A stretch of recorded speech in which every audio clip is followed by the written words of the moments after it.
May 31, 1916. A day when the North Sea transformed into a merciless battlefield.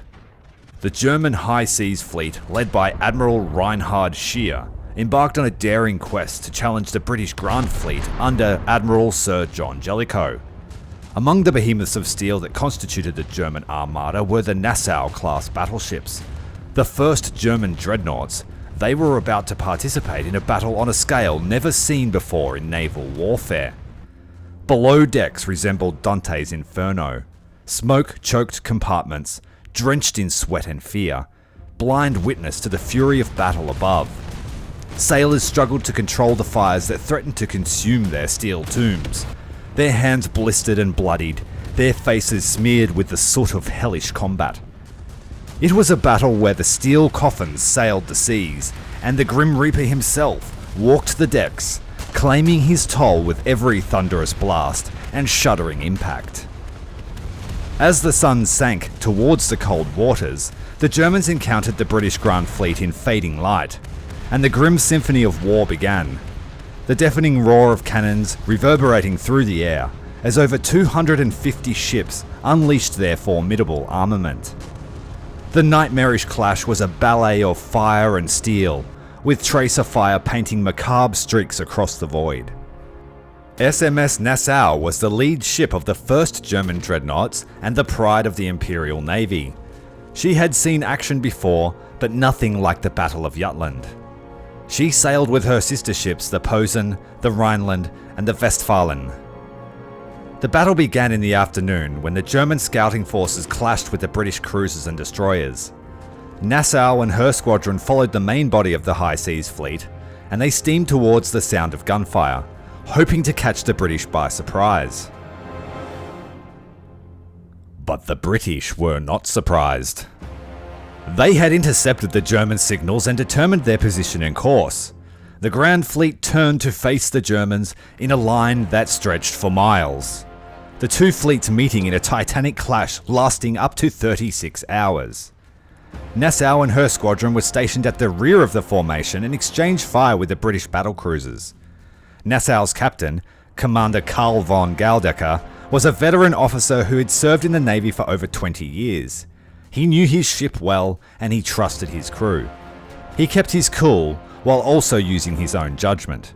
Throughout the battle, Nassau's guns scored several hits on the British ship HMS Black Prince, her and her sisters mistaking the armoured cruiser for a battleship and destroying her in short order. Into the evening and amidst the chaos, Nassau soon found herself entwined with the enemy, the fog of war bringing her into contact with the British torpedo boat HMS Spitfire. In the pitch-black abyss, fate wove its tapestry, bringing the two together, Nassau colliding with a diminutive yet deadly adversary. Looming out of the dark, the crew of Spitfire spotted the German ship, and Lieutenant Commander Clarence Trelawney of the Spitfire acted immediately. He ordered the helm to be put hard over at full speed to avoid being hit amidships and being cut in two. By swinging the destroyer around so that it would face the impact head-on, he would at least have some chance of survival. Having issued the orders, he leant over the bridge and shouted to his men to clear the forecastle. The limited nature of their night vision meaning that he and his crew were convinced they were facing a German light cruiser, when in fact it was a 20,000-ton battleship.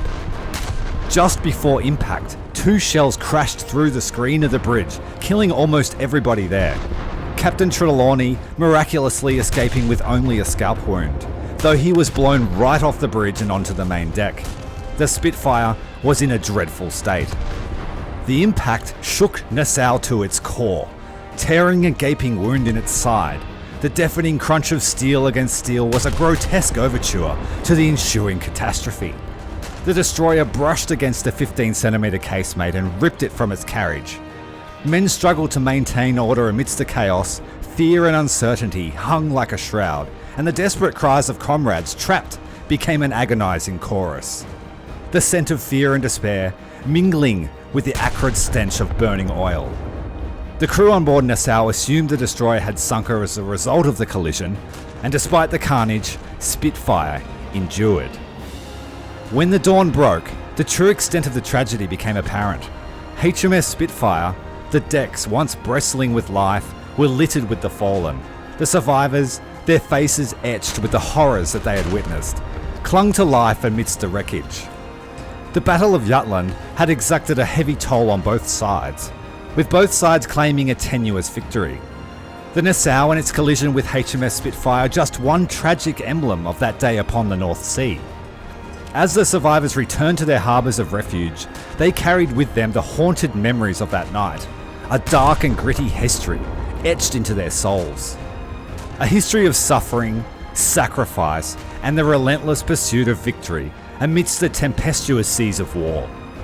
The Battle of Jutland left indelible scars on small communities and remains a chilling testament to the relentless and unforgiving nature of war on the high seas.